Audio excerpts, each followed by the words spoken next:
Left पार्टियों का आखिरी किला केरल भी खतरे में है। एक तरफ कमल तो दूसरी तरफ हार। सबरीमाला और बाढ़, इंडियन मुस्लिम लीग और बीडीजेएस। मतलब साफ है कि वोट का बंटवारा बहुत साफ और तीखा हुआ है।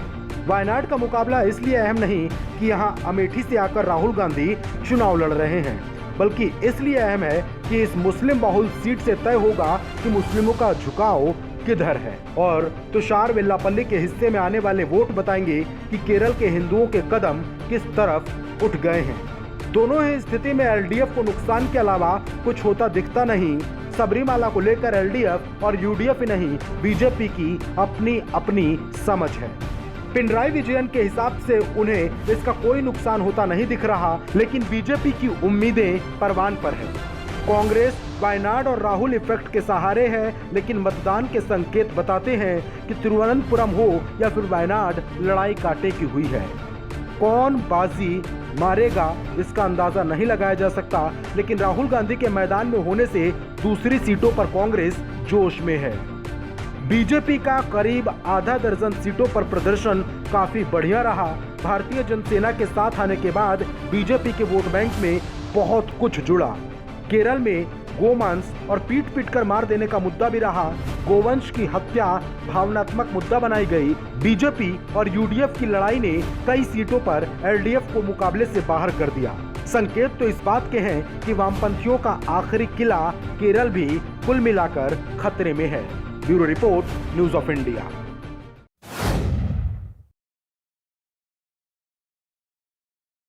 वैसे तो वाराणसी में पीएम मोदी के खिलाफ कई निर्दलीय उम्मीदवार चुनाव लड़ रहे हैं, लेकिन जीतने की रत्ती भर गुंजाइश किसी की नहीं। पर तो ये भी है कि प्रियंका गांधी भी मोदी के सामने कांग्रेस की उम्मीदवार होंगी, लेकिन प्रियंका गांधी मैदान में आएंगी उससे पहले अखिलेश यादव ने गठबंधन का प्रत्याशी इस सीट पर उतार दिया है। नाम है शालिनी यादव। ये शालिनी यादव एक दिन पहले तक कांग्रेस की खास थी, लेकिन अगले ही दिन समाजवादी पार्टी की खासम खास हो गई और अखिलेश ने उन्हें वाराणसी के कुएं में धकेल दिया, ये जानते हुए भी कि वाराणसी से उनकी जीत नहीं होगी। शालिनी यादव कांग्रेस के पूर्व सांसद और पूर्व केंद्रीय मंत्री श्यामलाल यादव की बहू हैं, जो कि 1984 में वाराणसी से ही चुनाव जीते थे। लेकिन वो इंदिरा का वक्त था और ये मोदी का वक्त है। 2014 के चुनाव में समाजवादी पार्टी के प्रत्याशी वाराणसी में 5वें नंबर पर रहे थे। ऐसे में आप अंदाजा लगा सकते हैं कि वाराणसी से समाजवादी पार्टी चाहे जितनी ताकत लगा ले उसका भला नहीं होगा।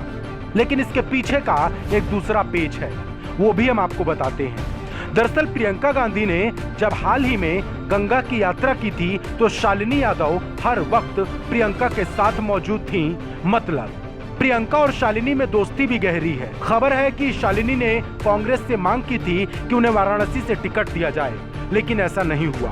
दरअसल कांग्रेस आखिरी वक्त तक प्रियंका के नाम पर सस्पेंस बनाकर रखना चाहती है, और अगर आखिरी में प्रियंका गांधी उम्मीदवार घोषित होती हैं, तो शालिनी यादव हो सकता है नामांकन भी वापस ले ले। लेकिन कुल मिलाकर एक यादव को अखिलेश ने इस चुनाव में बलि का बकरा बना दिया है। Bureau report, news of India.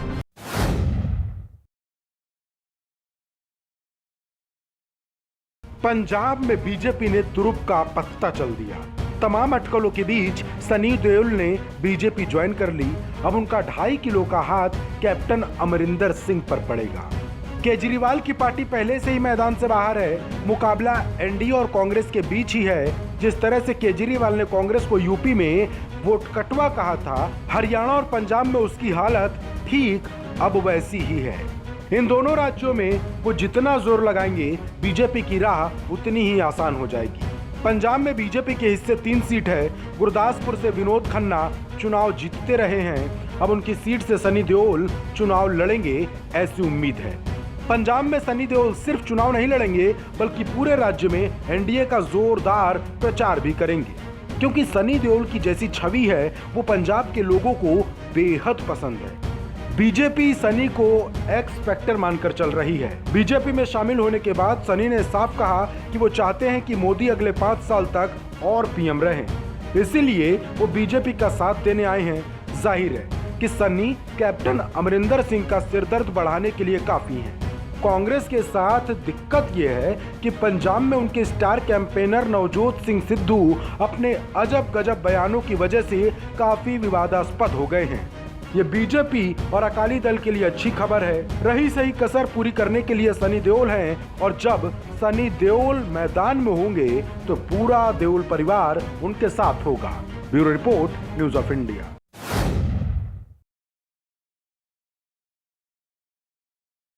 जिसके बाल काटने की कला पर दुनिया के लोग फिदा हैं, उस जावेद हबीब का दिल बीजेपी पर लट्टू हो गया है। और लट्टू ऐसा हुआ कि उन्होंने बीजेपी की सदस्यता ही ले ली। लेकिन आप ये भी जान लीजिए कि जावेद हबीब का राजनीति से कोई नया रिश्ता नहीं है। उनके दादा एक जमाने में जवाहरलाल नेहरू के नाई हुआ करते थे और पिता पूर्व राष्ट्रपति कलाम के नाई। और अब जावेद हबीब नाई के साथ साथ चौकीदार भी बन गए हैं। उन्होंने खुद कहा कि अभी तक वो बालों की चौकीदारी करते थे, लेकिन अब देश की चौकीदारी भी करेंगे। जावेद हबीब का पारिवारिक रिश्ता भले ही राजनीतिक रूप से जुड़ा हुआ रहा हो, लेकिन कभी किसी ने राजनीति नहीं की और ना किसी ने पार्टी की सदस्यता ली। लेकिन अब जब जावेद हबीब ने बीजेपी की सदस्यता ले ली है, तो भविष्य को लेकर कई बातें भी की जाने लगी हैं। मसलन, क्या पार्टी उन्हें किसी जगह से चुनाव लड़ाने की तैयारी में है? क्या जावेद हबीब को राज्यसभा से सांसद भेजा जाएगा या फिर कुछ और? चूंकि उन्होंने खुद देश की चौकीदारी की बात कही, तो इसका सीधा मतलब यही है कि कुछ ना कुछ जिम्मेदारी उन्हें जरूर मिलेगी, जिसके बारे में अभी खुलासा नहीं हुआ। वैसे भी अगर पद की बात ना होती तो जावेद सिर्फ बाहर से ही बीजेपी का समर्थन देकर अपनी दिलचस्पी जाहिर कर देते। Bureau report, news of India.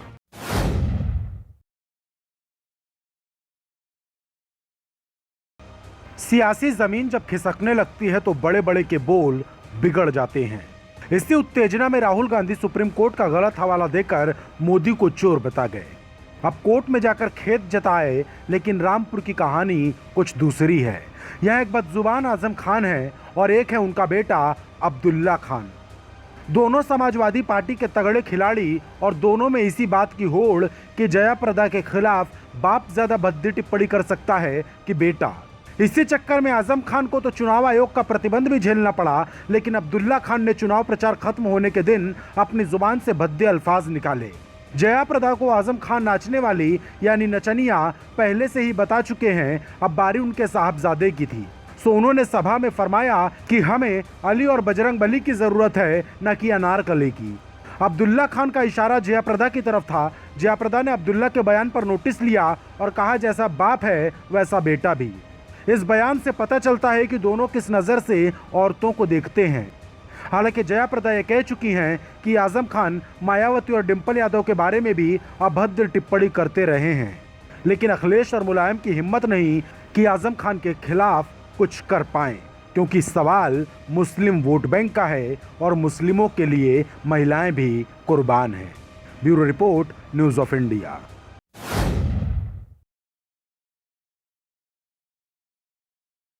Party को अपनी पारिवारिक प्रॉपर्टी मानकर लगातार नौटंकी करने वाले तेज प्रताप को पार्टी से सस्पेंड करने की तैयारी है।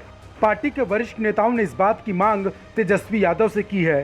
तेज प्रताप लगातार पार्टी विरोधी गतिविधियों में सक्रिय हैं, जिससे चुनाव मैदान में आरजेडी की स्थिति लगातार बिगड़ती जा रही है। विपक्षी दल तेज प्रताप की बातों पर मजे ले रहे हैं और पार्टी के नेता कुछ कर ही नहीं पा रहे। हाल ही में पार्टी छोड़ने वाले नेता अली अशरफ फातमी ने सबसे पहले तेज प्रताप के खिलाफ एक्शन लेने की मांग की थी, तब उनका टिकट ही काट दिया गया। आखिरकार उन्हें पार्टी छोड़कर जाना पड़ा। आरजेडी के वरिष्ठ नेता शिवानंद तिवारी ने कहा कि लालू प्रसाद ने इसका संज्ञान लिया है।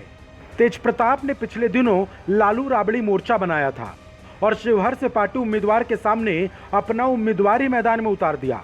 अब आरजेडी की अनुशासनात्मक कमेटी इस मामले पर कदम उठाने की तैयारी में है। दूसरी तरफ तेज प्रताप पार्टी के खिलाफ लगातार प्रचार में जुटे हैं, लेकिन सवाल यह है कि लालू प्रसाद अपने बेटे के खिलाफ कोई एक्शन लेंगे। अगर नहीं तो चुनाव में आरजेडी को इसकी बड़ी कीमत चुकानी पड़ेगी, क्योंकि पार्टी के नेता तेज प्रताप के खिलाफ अब खुलकर सामने आ गए हैं। Bureau report, news of India.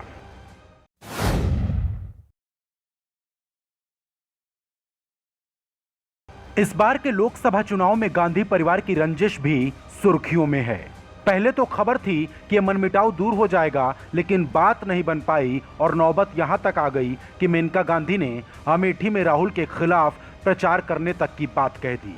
तमतमाए Rahul भी सुल्तानपुर पहुंच गए और कार्यकर्ताओं से रैली की तैयारी करवा दी, लेकिन ऐन मौके पर राहुल ने कन्नी काट दी और रैली या जनसभा करने से इनकार कर दिया। राहुल ने कहा कि वो सिर्फ पार्टी के नेताओं के साथ बैठक करेंगे और अपने अगले कार्यक्रम के लिए रवाना हो जाएंगे।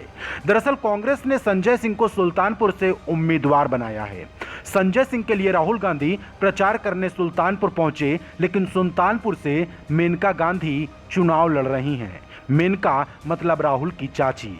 ऐसे में राहुल गांधी पीछे हट गए। इसके पीछे का गणित यह है कि अगर राहुल मेनका की सीट पर प्रचार करते तो कुछ दिन में मेनका और वरुण भी अमेठी कूच कर जाते और राहुल गांधी के खिलाफ प्रचार करने लगते। चूंकि मेनका और वरुण भी गांधी परिवार का हिस्सा हैं, तो उनके प्रचार का असर अमेठी की सीट पर जरूर पड़ता और इसका खामियाजा सीधे सीधे राहुल को उठाना पड़ता। वैसे भी राहुल को पता है कि सुल्तानपुर की सीट पर रैली करके वो मेनका गांधी का एक वोट भी काट नहीं पाएंगे।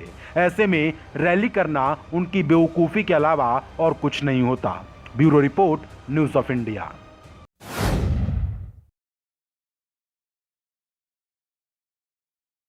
बीजेपी ने दिल्ली की 7 सीट पर उम्मीदवार घोषित कर दिए हैं।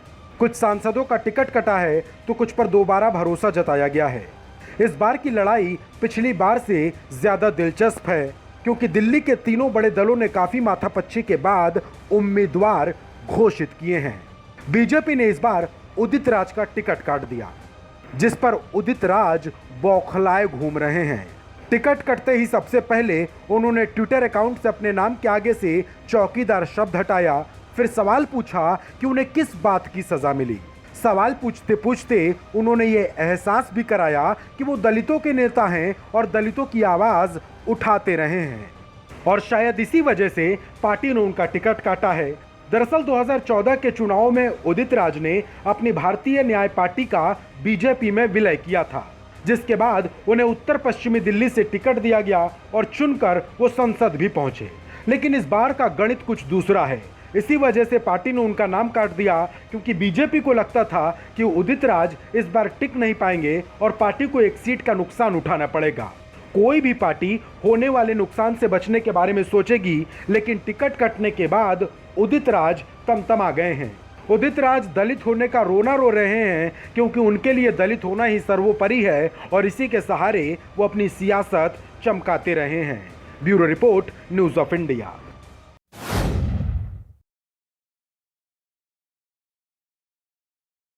भोपाल का चुनावी मैदान बेहद रोमांचक हो गया है।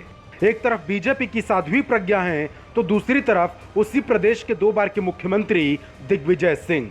चुनावी सभाएं चल रही हैं, जनता को विरोधियों की कमियां बताई जा रही हैं। दिग्विजय सिंह भी ऐसा कर रहे हैं, लेकिन एक जगह वो फंस गए। चुनावी सभा में दिग्गी राजा ने बीजेपी के 15 लाख रुपए के वादे पर जनता की नब्ज टटोलने की कोशिश की, तो उन पर ही वो भारी पड़ गई। सभा के बीच से एक लड़का खड़ा हुआ और कहने लगा कि उसके तो 15 लाख वसूल हो गए। दिग्विजय ने उसे मंच पर बुला लिया और जिस माइक से दिग्विजय सिंह मोदी की अब तक आलोचना कर रहे थे, उसी माइक से ये लड़का मोदी की तारीफ करने लगा। बात शुरू की सर्जिकल स्ट्राइक से, लेकिन तभी दिग्विजय सिंह ने उसे धकेल दिया और माइक से दूर कर दिया। लेकिन 2-3 सेकंड में उसने अपना वो काम कर दिया जिसे वो करना चाहता था। कुछ ही देर में कांग्रेस के नेता उसे मंच से उतारकर जमीन पर ले गए। बाद में क्या हुआ पता नहीं, लेकिन इतनी देर में दिग्विजय सिंह पर सर्जिकल स्ट्राइक हो चुकी थी। दिग्विजय सिंह भड़क चुके थे, युवक को भला बुरा कहने लगे। इस घटना का निष्कर्ष ये है कि चुनावी रैली में अगर नेता आपको सुनने आ रहा है तो जरूरी नहीं वो आपका समर्थक हो, वो गुलाबी शर्ट वाला इस जैसा भी हो सकता है। Bureau report, news of India.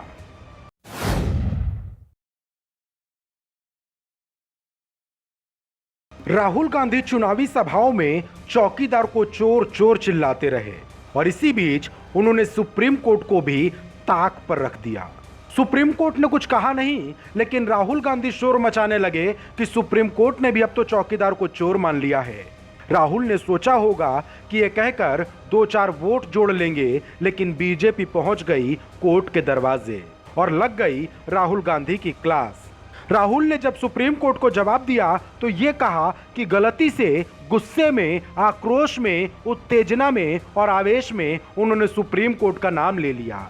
Rahul ने खेद भी जताया, लेकिन खेद जताने से अगर इतना बड़ा मसला हल हो जाता तो बात ही कुछ और थी।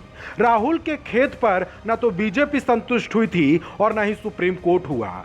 राहुल के खिलाफ अब कोर्ट ने आपराधिक अवमानना का नोटिस जारी किया है। पूछा है कि आप देश की सबसे पुरानी पार्टी के अध्यक्ष हैं, भला आप ऐसा कैसे कह सकते हैं? आप राजनीति करिए, लेकिन सुप्रीम कोर्ट को बीच में क्यों घसीट लाए? लेकिन राहुल ठहरे थोड़े से नासमझ, बिना कुछ सोचे राजनीति में सुप्रीम कोर्ट को भी घसीट लाए। जुमलेबाजी ऐसी की कि बीच चुनाव मुसीबत खड़ी हो गई। जिस बयान को वो जनता के बीच वोट से कैश कराने निकले थे, उसी पर वो घिर गए हैं। 30 अप्रैल को अगली सुनवाई होगी और तब राहुल की तरफ से हलफनामे में क्या कहा जाएगा, बस इसी बात का अब इंतजार है। Bureau report, news of India.